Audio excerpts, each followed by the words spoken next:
누가복음 15장. 세리들과 죄인들이 모두 예수의 말씀을 듣기 위해 모여들었습니다. 그러자 바리새파 사람들과 율법 학자들이 크게 웅성거리기 시작했습니다. 이 사람이 죄인들을 맞아들여 그들과 함께 음식을 먹는다. 그러자 예수께서 그들에게 이런 비유를 들려주셨습니다.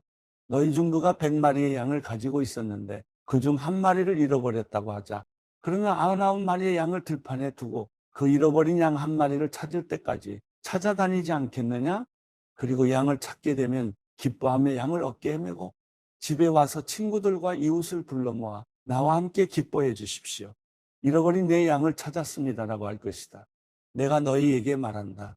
이와 같이 하늘에서는 회개할 필요 없는 의인 99명보다 회개하는 죄인 1명을 두고 더 기뻐할 것이다. 어떤 여자가 10개의 드라크마 동전을 가지고 있다가 그중 하나를 잃어버렸다고 하자 여인이 등불을 켜고 집안을 쓸며 동전을 찾을 때까지 샅샅이 뒤지지 않겠느냐? 그리고 동전을 찾게 되면 친구들과 이웃을 불러 모아 나와 함께 기뻐해 주십시오. 내가 잃어버린 동전을 찾았습니다라고 할 것이다. 내가 너희에게 말한다. 이와 같이 회개하는 죄인 한 사람을 두고 하나님의 천사들이 기뻐할 것이다. 예수께서 말씀하셨습니다. 어떤 사람에게 두 아들이 있었다. 작은 아들이 아버지에게 말했다. 아버지, 재산 중에서 제가 받을 몫을 주십시오. 그래서 아버지는 두 아들에게 살림을 나눠주었다. 며칠 뒤 작은 아들은 자기가 가진 것을 모두 챙겨서 멀리 다른 나라로 떠났다. 그러고는 거기서 방탕하게 살면서 그 재산을 낭비했다. 그가 모든 것을 탕진했을 때 그 나라 전역에 심한 흉년이 들어 형편이 어려워지기 시작했다. 그래서 그는 그 나라 사람에게 일자리를 얻었는데 그 사람은 그를 들판으로 내보내 돼지를 치게 했다. 그는 돼지가 먹는 지옥나무 열매로라도 배를 채우고 싶었지만 그것마저 주는 사람이 없었다. 그제야 제정신이 들어서 말했다. 내 아버지 집에는 양식이 풍부해서 일꾼들이 먹고도 남는데 나는 여기서 굶어 죽는구나. 내가 일어나 아버지에게 돌아가 말해야겠다. 아버지, 제가 하늘과 아버지께 죄를 지었습니다. 저는 더 이상 아버지의 아들이라 불릴 자격이 없으니 그저 하나의 일꾼으로나 삼아 주십시오. 그러고서 아들은 일어나 아버지에게로 갔다. 아들이 아직 멀리 있는데 그 아버지는 아들을 보고 불쌍히 여겨 아들에게 달려가 그의 목을 껴안고 입을 맞췄다. 아들이 아버지에게 말했다. 아버지, 제가 하늘과 아버지께 죄를 지었습니다. 이제 아들이라고 불릴 자격도 없습니다. 그러나 아버지는 종들에게 말했다. 어서 가장 좋은 옷을 가져와 이 아이에게 입혀라. 손가락에 반지를 끼우고 발에 신을 신겨라. 살찐 송아지를 끌어다 잡아라. 잔치를 벌이고 즐기자. 내 아들이 죽었다가 다시 살아났다. 이 아들을 잃었다가 이제 찾았다. 이렇게 그들은 잔치를 벌이기 시작했다. 그런데 큰아들은 들에 나가 있었다. 그가 집 가까이에 이르렀을 때 음악과 춤추는 소리가 들렸다. 그래서 하인 하나를 불러 무슨 일인지 물어보았다. 하인이 대답했다. 동생이 왔습니다. 동생이 건강하게 무사히 돌아와서 주인 어른께서 살찐 송아지를 잡으셨습니다. 큰아들은 화가 나서 들어가려 하지 않았다. 그러자 아버지가 나와 그를 달랬다. 그러자 큰아들이 아버지에게 이렇게 말했다. 보십시오. 저는 여러 해 동안 아버지를 위해 종노릇하고 무슨 말씀이든 어긴 적이 없습니다. 그런데 제게는 친구들과 함께 즐기라며 염소 새끼 한 마리도 주시지 않았습니다. 그런데 창녀와 함께 아버지의 재산을 탕진한 아들이 집에 돌아오니까 아버지는 그를 위해 살찐 송아지를 잡으셨습니다. 아버지가 말했다. 얘야, 너는 항상 나와 함께 있지 않느냐? 또 내가 가진 모든 것이 다 내 것이다. 그러나 내 동생은 죽었다가 다시 살아났고 내가 그를 잃었다가 찾았으니 우리가 잔치를 벌이며 기뻐하는 것이 당연하다. 누가복음 16장. 예수께서 제자들에게 말씀하셨습니다. 어떤 부자가 있었는데 그 집 청지기가 주인의 재산을 낭비하고 있다는 소문이 들렸다. 그래서 주인이 청지기를 불러들여 물었다. 자네에게 들리는 말이 있는데 이게 어찌 된 일인가? 장부를 정리하게. 이제부터 자네는 내 청지기가 될 수 없네. 청지기는 속으로 생각했다.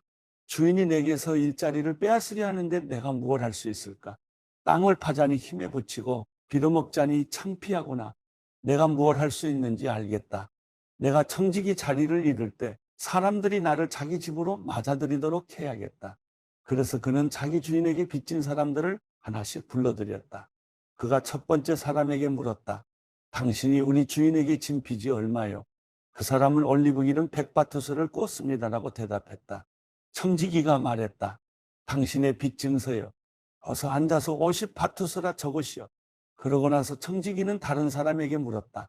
당신의 빚은 얼마요? 그 사람은 밀백 코르스입니다라고 대답했다. 청지기가 말했다. 당신의 빚 문서를 받아서 80코르스라 적으시오. 주인은 불의한 청지기의 약삭빠른 행동을 보고 오히려 칭찬했다. 이 세상의 자녀들이 자기들끼리 거래하는 데는 빛의 자녀들보다 더 약삭빠르다. 내가 너희에게 말한다. 불의한 재물로 너희를 위해 친구를 사귀라.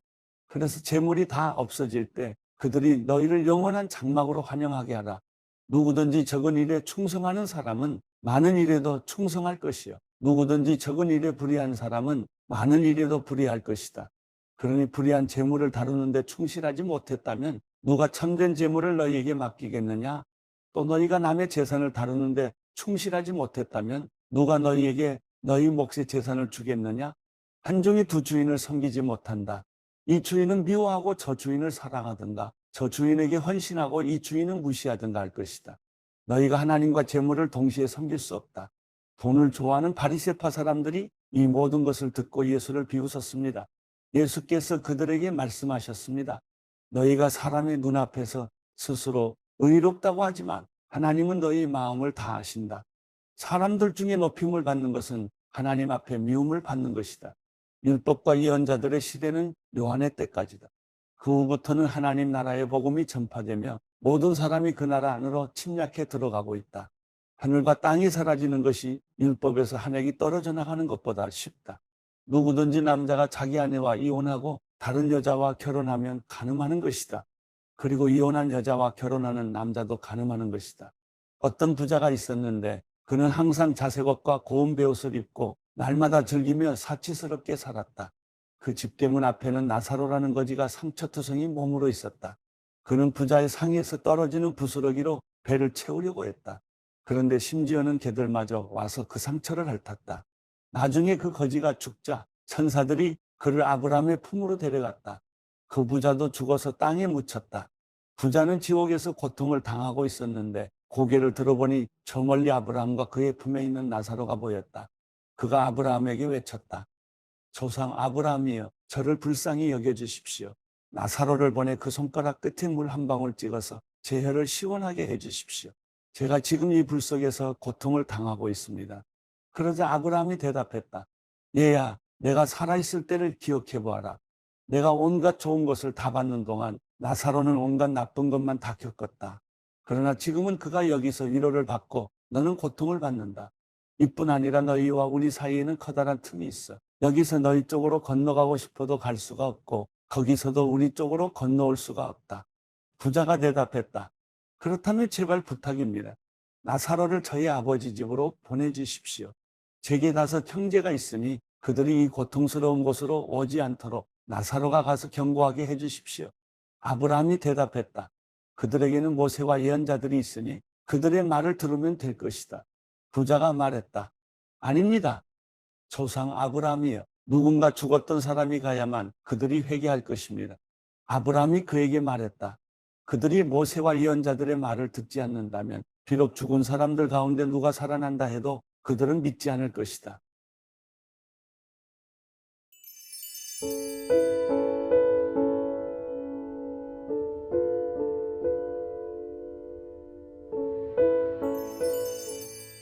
시편 141편. 여호와여, 내가 주를 부릅니다. 어서 속히 내게로 오소서. 내가 주를 부를 때 내 소리에 귀 기울이소서. 내 기도가 주 앞에 피운 향처럼 올라가게 하시고 내 손을 드는 것이 저녁제물처럼 되게 하소서. 여호와여, 내 입에 파수꾼을 두시고 내 입술의 문을 지켜주소서. 내 마음이 악한 것에 이끌려 죄악을 저지른 사람들과 함께 악한 것을 일삼지 않게 하시고 그들의 진수성찬을 먹지 않게 하소서. 의인들이 나를 치게 하소서. 이것이 친절이 될 것입니다. 의인들이 나를 꾸짖게 하소서. 이것이 내 머리를 상하지 않게 하는 좋은 기름이 될 것입니다. 그러나 내 기도는 악인들에게 재앙을 부르게 하소서. 그들의 통치자들이 절벽에서 내던져질 때 내 말이 옳았음을 알게 될 것입니다. 그들이 사람이 나무를 잘라 쪼개 만든 땔감처럼 무덤의 입구에 우리 뼈들이 흩어져 있다 라고 할 것입니다. 주 하나님이여, 내 눈이 주께 맞춰졌습니다. 내가 주를 의지합니다. 내 영혼을 죽음에 넘기지 마소서. 그들이 나를 잡으려고 놓은 덫과 범죄자들이 파놓은 함정에서 나를 지켜주소서. 악인들은 자기 그물에 스스로 빠지게 하시고 나는 안전하게 지나가게 하소서.